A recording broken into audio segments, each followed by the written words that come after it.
सभी भाई बहनों को शालोम। अंधा बर्तिमाई संदेश के चौथे भाग में आप सभी का स्वागत है। और उसके बाद जब यहोशू इस ओर पार आ गया था तो एक दिन वह इधर उधर चलते हुए उन दीवारों को देख रहा था। वह देख रहा था कि वे कितनी मोटी थीं और वे कितनी जबरदस्त थीं, और वह चारों तरफ चल फिर रहा था। और उसने एक पुरुष देखा, और इस पुरुष ने अपनी तलवार म्यान से बाहर निकाल ली थी और यहोशू की तरफ बढ़ने लगा था। और यहोशू ने भी अपनी तलवार बाहर निकाल ली और उस पुरुष से मुकाबला करने के लिए चल पड़ा। यहोशू ने पूछा, क्या तू हमारी ओर है? क्या तू शत्रु की तरफ है? और इस पुरुष ने, जिसने अपनी तलवार बाहर निकाल रखी थी, कहा, नहीं, मैं यहोवा की सेना का कप्तान हूँ। महान यहोशू ने अपनी तलवार नीचे गिरा दी और अपना टोप उतार फेंका, अपनी ढाल नीचे रख दी और उस पुरुष के पांव पर झुक गया जो कि यहोवा की सेना का कप्तान था। ओह मेरे खुदा, मैं यहोवा की सेना का मुख्य सेनानायक हूँ। अंधे बर्तिमाई ने अवश्य ही यह कहा हो, ओह मैं सोचता हूँ जहाँ पर मैं बैठा हुआ हूँ वह पुरुष इस जगह से 100 गज के फासले पर भी नहीं था।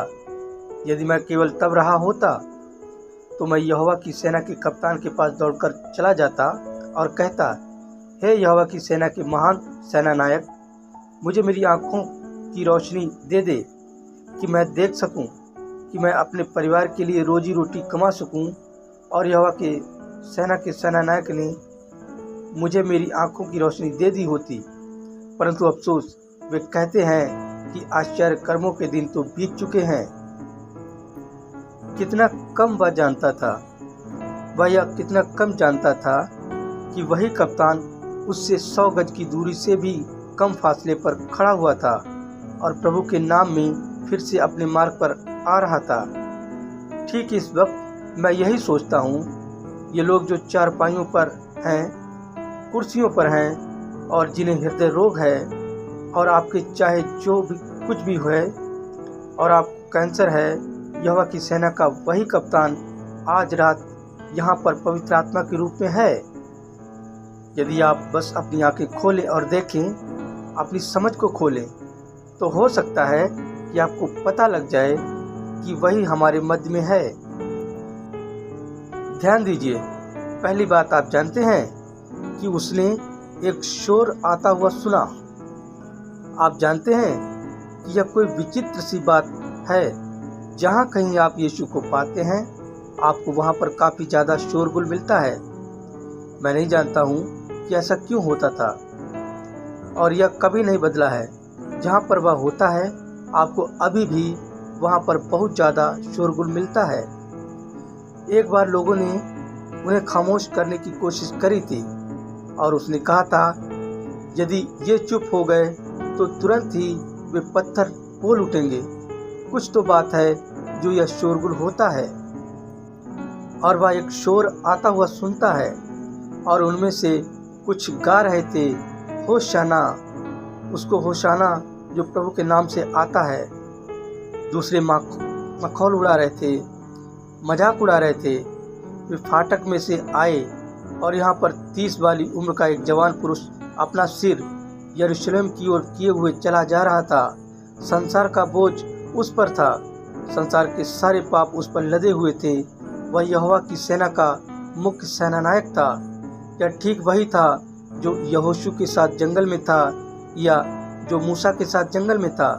वही एक ऐसा था जो एलिया के साथ था, जिसने वहाँ पर बालक को जिला उठाया था। यह वही कप्तान था जो यहोशू के साथ था, और वही कप्तान आज रात यहाँ पर है। वही एक ऐसा है जो युगान युग एक सा प्रभु रहेगा, वह बदलता नहीं है। वही यहोवा की सेना का एक ऐसा कप्तान है, और वही यहाँ पर चल रहा था। और मैं लोगों को चिल्लाते हुए सुन सकता हूँ, हे तू आ, हम तुझे आश्चर्य कर्म करते हुए देखें। आ, हम तुझे आश्चर्य कर्म करते हुए देखें। हम इसे देखना चाहते हैं। हम सुनते हैं कि तू आश्चर्य कर्म करता है। जब आप लोगों को ऐसा कहते हुए सुनते हैं तो आप जान जाते हैं कि उनके पास किस प्रकार की आत्मा है। यह तो शैतान ही है। यीशु को देखिए, जब उसने उसे पा लिया था, जब शैतान उसे जंगल में लेकर गया था, उसने कहा, यदि तू प्रभु का पुत्र है तो इन पत्थरों को रोटी बना दे। तू भूखा है और तू खाने के लिए कुछ चाहता है, अतः यदि तू प्रभु का पुत्र है तो इन पत्थरों को रोटी बना दे। और यदि तू ऐसा कर देगा तो मुझे तुझ पर विश्वास हो जाएगा। यीशु शैतान की परवाह नहीं करता है। प्रभु का कोई भी दास सेवक शैतान की परवाह नहीं करता है। यीशु ने कहा, लिखा है, मनुष्य केवल रोटी से जिंदा नहीं रहेगा। जब उन्होंने उसे पकड़ा हुआ था रोमी न्यायालय के आंगन में, उन्होंने उसके मुंह पर एक कपड़ा लपेटा और एक छड़ी ली और उससे उसके सिर पर मारा और कहा, अब वे कहते हैं कि तू एक नबी है और तू उन कामों को बता सकता है जो लोगों ने किए हैं और जो लोग करेंगे। अब हमें बता कि किसने तुझे मारा है और हम तेरा विश्वास करेंगे। वह ऐसा कर सकता था, परंतु ऐसे तो वह शैतान की परवाह कर रहा होता। उसने ऐसा नहीं किया था। वह तो बस वहीं पर बैठा रहा और उसने अपना मुंह नहीं खोला, जबकि उसका चेहरा एक चिथड़े से ढका हुआ था। उन्होंने उसे मारकर कहा, तू तो एक नबी है। अब हमें बता किसने तुझे मारा है और हम तेरा विश्वास करेंगे। ठीक वही शैतान आज भी लोगों में रहता है। कहते हैं, यदि तू है, यदि प्रभु एक चंगा करने हारा है, यदि इस पुरुष के पास दिव्य चंगाई का वरदान है तो नीचे जाए और इस वाले को यहाँ पर चंगा करे। मुझे ऐसा करते हुए देखने दो, मैं इसका विश्वास करूँगा। मुझे देखने दो। आप जानते हैं कि कलीसियाएं उस किस्म का प्रोपेगेंडा चलाती हैं। आप बस याद रखें, यह वही एक आत्मा है, या ठीक वही आत्मा है। उन पुरोहित याजकों ने कहा था, यदि तू प्रभु का पुत्र है तो अब क्रूस से नीचे उतर आ, अपने हाथों को आज़ाद कर ले और नीचे उतर आ और हम तेरा विश्वास करेंगे। क्यों? यदि वह चाहता तो वह ऐसे कर सकता था। आप जानते हैं, उन्होंने उसे वह सर्वाधिक बड़ा सम्मान दिया था जो उसको मखौल स्वरूप कभी दिया जा सकता था, कैफा महायाजक ने। तथा उन्होंने कहा था, वह औरों को बचाता है, वह खुद अपने को नहीं बचा सकता है। यह एक सम्मान था। यदि वह औरों को बचाता है, वह नहीं कर सकता था। यदि वह खुद अपने को बचा लेता तो वह औरों को नहीं बचा सकता था। समझे? अतः उसे तो खुद अपने को दे डालना था ताकि वह औरों को बचा सके। यदि उसे स्वयं अपने को बचाना होता, जैसे बिली संडे ने कहा था, अपने लेखों में से एक लेख में कहा था, कुछ समय पहले मैं उसकी पुस्तकों में से किसी एक पुस्तक को पढ़ रहा था जिसमें उसने कहा था, हर एक पेड़ पर बैठे स्वर्गदूत कह रहे थे, बस तू क्रूस पर से अपने हाथ खींचकर हमें इशारा कर दे, हम यहाँ चारों ओर इस दृश्य को ही बदल डालेंगे। वह ऐसा भी कर सकता था, परंतु यदि उसने ऐसा कर दिया होता तो हम आज कहाँ पर होते। परंतु वह तो वहीं पर लटका रहा, जबकि उसका चेहरा थूक से हटा पड़ा था, हाथों में कीलें गड़ी हुई थीं, सिर पर कांटे थे और खून उसके आंसुओं के साथ मिलकर बह रहा था और एक अपराधी गुनाहगार के जैसे मर रहा था, क्योंकि उसने हमसे प्रेम किया था। यह सच है और हमें उद्धार का अवसर दे रहा था। हमें बीमारों के लिए प्रार्थना करने का अवसर दे रहा था कि वे चंगे किए जाएं। हमें वह मौका दे रहा था। उसने हमारे लिए ऐसा किया था। और यहाँ पर यहोवा की सेना का वही मुख्य सेनानायक चला आ रहा था।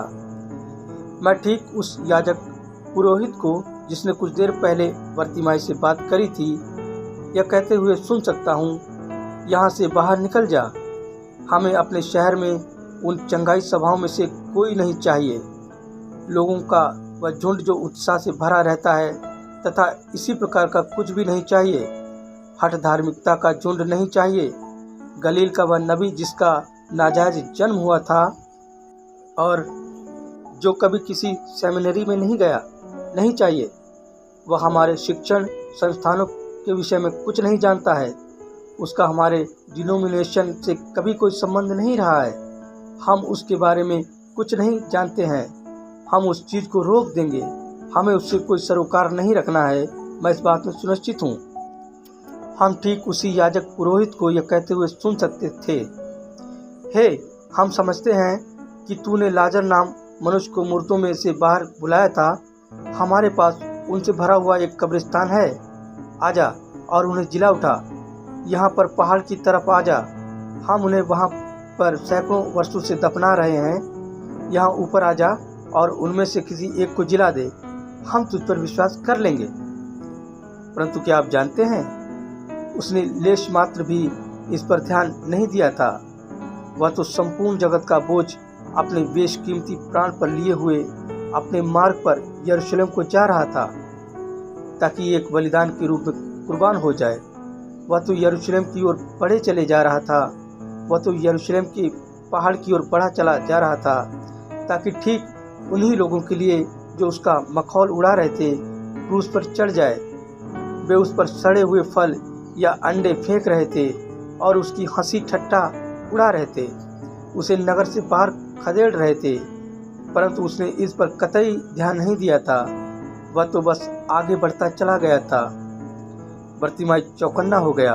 वह बोला, यह सब क्या हो रहा है? क्या मामला है?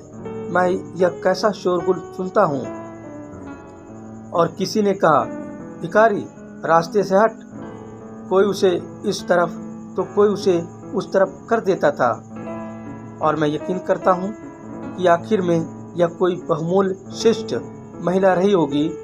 उस बुजुर्ग इंसान को चट्टान से धकेल दिया गया था और उसने कहा, वह बोली, श्रीमान, क्या आपको चोट लग गई है?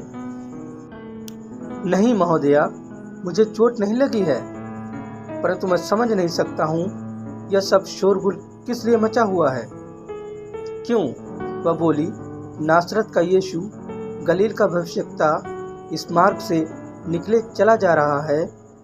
ओह भले स्त्री, वह अवश्य ही यीशु की अनुयायी रही होगी, क्योंकि यीशु के अनुयायी हमेशा ही कृपालु होते हैं और वे दिल से दयावंत होते हैं और लोगों की मदद करना चाहते हैं और किसी की सहायता करने के लिए कुछ करना चाहते हैं। यीशु के सारे अनुयायी तो इस प्रकार से आचार व्यवहार करते हैं। चाहे कोई बुजुर्ग व्यक्ति सड़क पार करने की कोशिश कर रहा हो, ऐसा नहीं हो सकता है कि मसीह का अनुयायी न जाए और उन्हें वहीं पर खड़ा रहने दे कि वे कुचल जाएं। वह तो रोक जाता है और उनकी सड़क पार कराने में सहायता करता है। और यदि आप किसी बेचारे बूढ़े को सामान इत्यादि से भरा हुआ थैला लिए हुए देखते हैं तो मसीह का एक अनुयायी उनका थैला उठाकर घर पहुंचाता है। और यदि वे किसी ज़रूरतमंद को देखते हैं तो वे उनकी मदद करते हैं। यीशु के पीछे चलने वाले ऐसा ही करते हैं। वे तो हमेशा ही दयावंत, मृदु हृदय वाले, प्रेम स्नेह दिखाने वाले होते हैं तथा किसी के लिए कुछ कर रहे होते हैं। इसके बाद यीशु की यह अनुयायी बोली, क्यों श्रीमान, क्या आप भविष्यवक्ता नहीं समझते हैं? उसने कहा, खैर, मैं तो यहाँ पर बैठा हुआ एक प्रकार से उन ख्यालों में डूबा हुआ था कि नबी क्या हुआ करते थे। मेरी माँ जो मुझे भविष्यवक्ताओं के विषय में बताया करती थी, वह बोली, खैर, तब तो तुम अवश्य समझते हो कि एक मसीह को आना है। ओह हाँ हाँ, हम जानते हैं कि एक मसीह को आना है, क्योंकि मूसा ने कहा था, प्रभु तुम्हारा प्रभु उसके जैसा एक भविष्यवक्ता उठाकर खड़ा करेगा, और जो कोई इस नबी की नहीं सुनेगा वह लोगों के बीच में से काट डाला जाएगा। जब वह आता है तो वह एक महान नबी होगा। वह बोली, ठीक है श्रीमान, यह मनुष्य ही वह भविष्यवक्ता है। क्यों? वह तो लोगों पर दृष्टि डालता है और उनके मन के विचारों को जान जाता है जो उनके हृदय में होता है। वह उन्हें बता देता है जो उन्होंने किया होता है, जो बातें उनके साथ होंगी वह उन्हें वो बता देता है और हर बार ये एकदम सिद्ध होती है। ओह, तुम्हारा कहने का तात्पर्य है कि वो मनुष्य आ चुका है, वही तो निकले चले जा रहा है। मगर लोग उस प्रकार से क्यों हो हल्ला मचा रहे हैं और उसका मखौल उड़ा रहे हैं तथा इसी प्रकार का सब कुछ कर रहे हैं? क्योंकि वे उसे नहीं जानते हैं, परंतु हम उसे जानते हैं क्योंकि हम विश्वासी हैं। हम उसे जानते हैं, हम प्रतिदिन उसके पीछे चलते हैं, हम दृष्टि डालते हैं और उसे आश्चर्यकर्म करते हुए देखते हैं और हमें तो निश्चय है कि यही मसीह है। क्यों, मैंने तो उसे यहीं पर कुछ समय पहले देखा था जब वह कुएं पर एक स्त्री से बातें कर रहा था। उसने कहा था, जा अपने पति को यहाँ ले आ, और वह बोली, मैं तो बिन पति के हूँ। उसने कहा, तूने सही कहा है, तू 5 पति कर चुकी है और अब जिसके साथ रह रही है वह भी तेरा पति नहीं है। वह उससे बोली, क्यों श्रीमान, मुझे लगता है कि तू एक भविष्यद्वक्ता है। क्यों? वह बोली, हम जानते हैं, हम सामरी जानते हैं, जब मसीह आएगा तो वह हमें ये बातें बता देगा। और इस पुरुष ने कहा था, मैं जो तुझसे बोल रहा हूँ मैं वही हूँ। और वह स्त्री नगर में दौड़ती हुई गई और कह रही थी, आओ एक मनुष्य को देखो जिसने मुझे वह सब कुछ बता दिया जो मैंने किया है, कहीं यह मसीह तो नहीं? और सामरी के संपूर्ण नगर ने अपना मत परिवर्तन कर लिया। क्या तुम्हारा अभिप्राय है? अच्छा, यदि वह मसीह है तो वह दाऊद की संतान है। हाँ, यह सच है, वह दाऊद की संतान है। और वह जोर जोर से चिल्लाने लगा, हे दाऊद की संतान, मुझ पर दया कर। अब उसका सपना सच्चा हो सकता था। बहन, आप जो चारपाई पर हैं, हो सकता है कि आपका सपना सच्चा हो जाए, आपका अच्छी सेहत का सपना पूरा हो सके। आप जो व्हील चेयर में हैं, आप जिन्हें कैंसर ने खा डाला है, आपका सपना कि आप फिर से गिरजे जा रहे हैं और प्रभु के साथ अपनी वाचा को नए सिरे से बांध रहे हैं, साकार हो सकता है। हो सकता है कि आपका सपना साकार होने को हो सकता है कि यहोवा की सेना का वही कप्तान थोड़ी देर में आता हो। मेरा भरोसा है कि वह आता है। हे दाऊद की संतान, मुझ पर दया कर। हे दाऊद की संतान, मुझ पर दया कर। ओह, हकीकत में तो वह नहीं सुन सकता था, वह तो दूर मार्ग पर था और सैकड़ों लोग उसके चारों ओर इकट्ठे होकर चल रहे थे। और कोई एक तो यह चिल्ला रहा था तो कोई दूसरा वह चिल्ला रहा था, और उसने अपना फटा पुराना अंगरखा पीछे फेंक दिया और वह चिल्लाया, हे यीशु, दाऊद की संतान, मुझ पर दया कर, मुझ पर दया कर। आइए हम उस छोटे से काम को देखें जो मैं सोचता हूँ कि उसने किया था। मैं नहीं जानता हूँ कि उसने ऐसा किया था। मैं ऐसी कल्पना कर सकता हूँ कि उसने अपने हृदय में ऐसा कहा हो, यदि वह दाऊद की संतान है तो मैं ठीक यहीं पर खड़ा रह सकता हूँ और यहोवा से मांग सकता हूँ और यहोवा उससे बात करेगा। यह सच है, यहोवा उससे रोक सकता है क्योंकि वह मेरी हालत जानता है और मैं तो यहाँ पर बैठा हुआ उसे देखने के लिए लालायित रहा हूँ। आप जानते हैं, यही तो वह तरीका है जिससे प्रभु आपके नज़दीक हो कि आप उसके बारे में विचार मनन करें, उसके बारे में बातें करें। बस यीशु को रखें, दुनिया की बातों के विषय में बातें ना करें, यीशु के बारे में बातें करें। इसे करने का यही तो एक तरीका है। हो सकता है कि लोग सोचें कि आप तो अजीब हैं, परंतु यह बिल्कुल सही है। यह हो कि तुम्हारी बातों का विषय वही हो, तुम उसके बारे में बातें करते रहो।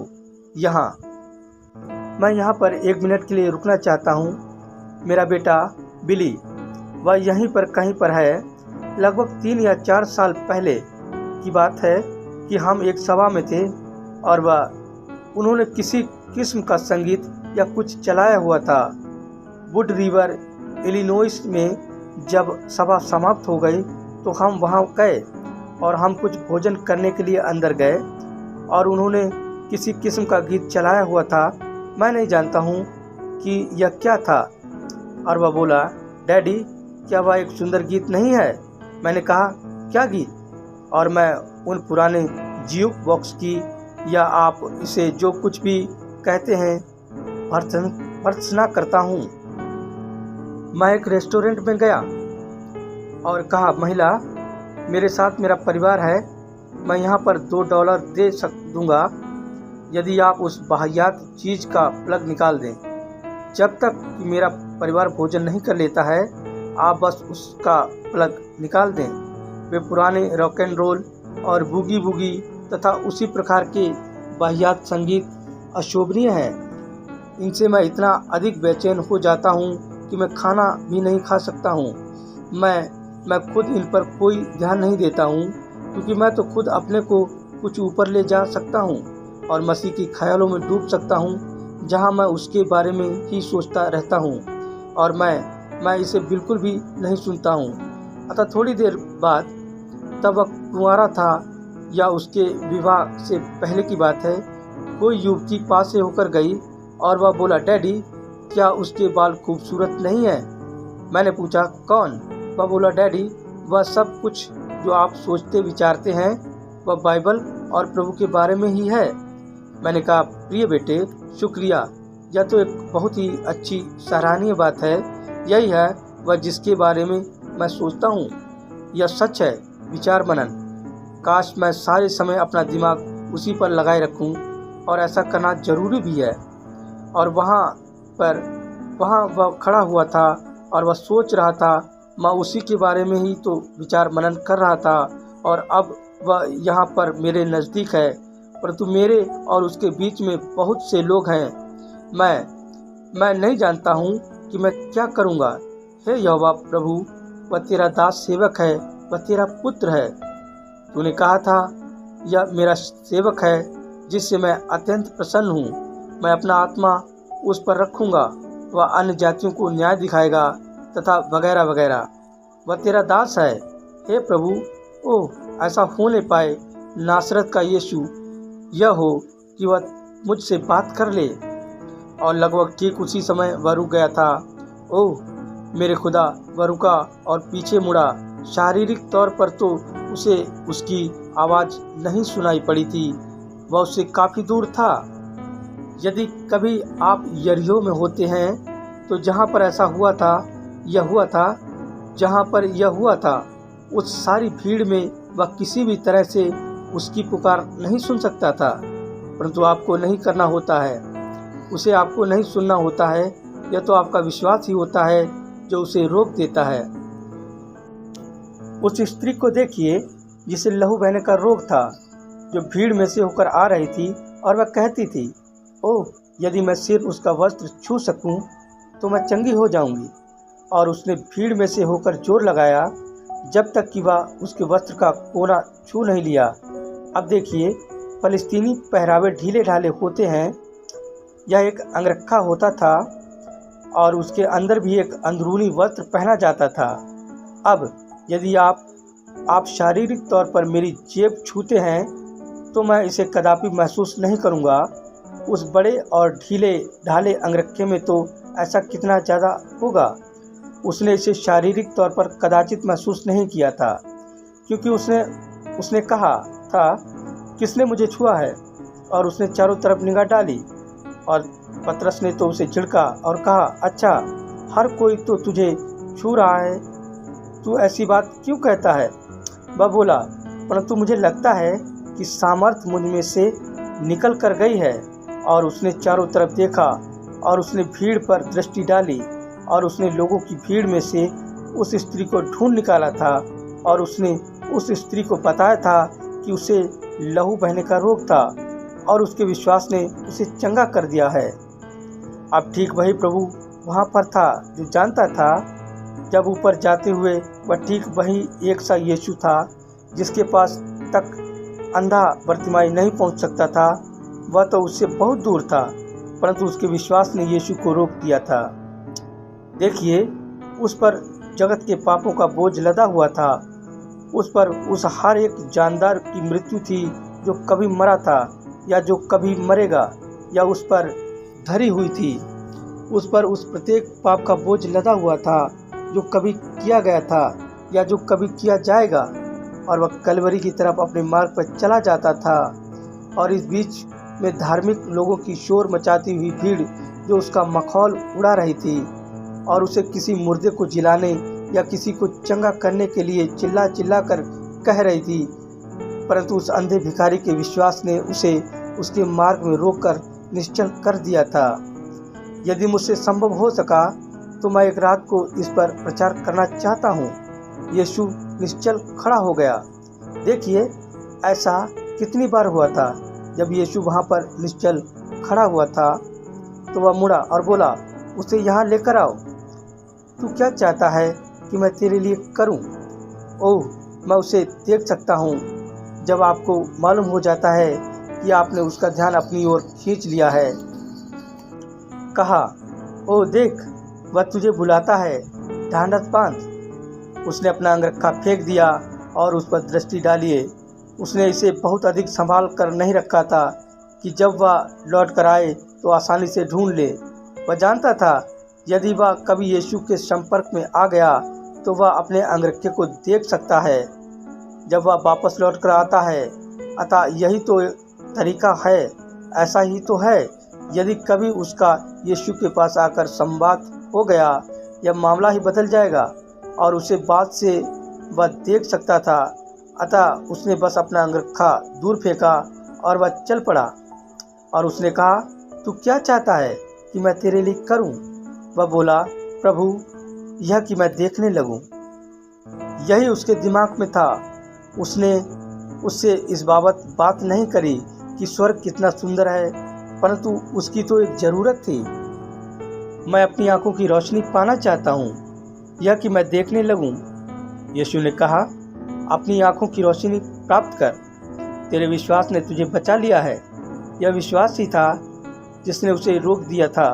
और यदि आज रात हमारा विश्वास उसे रोक सकता है, यदि आज रात हमारा विश्वास उसे यहाँ पर लेकर आ सकता है, तो हम अपनी चंगाई प्राप्त कर सकते हैं, उसे प्राप्त कर सकते हैं जिसकी हमें ज़रूरत है। इससे पहले कि मैं समाप्त करूं, एक छोटी सी कहानी है। मैंने बर्तिमाई के बारे में एक छोटी सी काल्पनिक कहानी पढ़ी थी। यह एक काल्पनिक कहानी होनी चाहिए। हो सकता है कि यह शायद सच रही हो, परंतु मुझे इस पर संदेह है। यह नबियों तथा और दूसरे के जीवन के बारे में बताती थी और मैंने बर्तिमाई पर एक लेख पढ़ा था। उनका कहना था कि जब वह एक लड़का सा ही था तो वह अंधा हो गया था। और आप जानते हैं, उन दिनों में जब कोई अंधा हो जाता था, मैं भूल गया हूँ कि वे उन कुत्तों को क्या कहते हैं जो उनकी रहनुमाई करते हैं, आप जानते हैं। और यह किसी किस्म का कुत्ता होता है जो अंधों की रहनुमाई करता है, वह कुत्ता जो अंधे की आँख है। उन दिनों में उनके पास कुत्ते के बदले एक मेमना होता था जो रहनुमाई करता था। और बर्तिमाई के पास एक मेमना था और उसके पास 2 पिंडुक थीं। और कहा गया था कि एक रात उसकी एक छोटी बेटी थी, सुनहरे बालों वाली एक बेटी थी।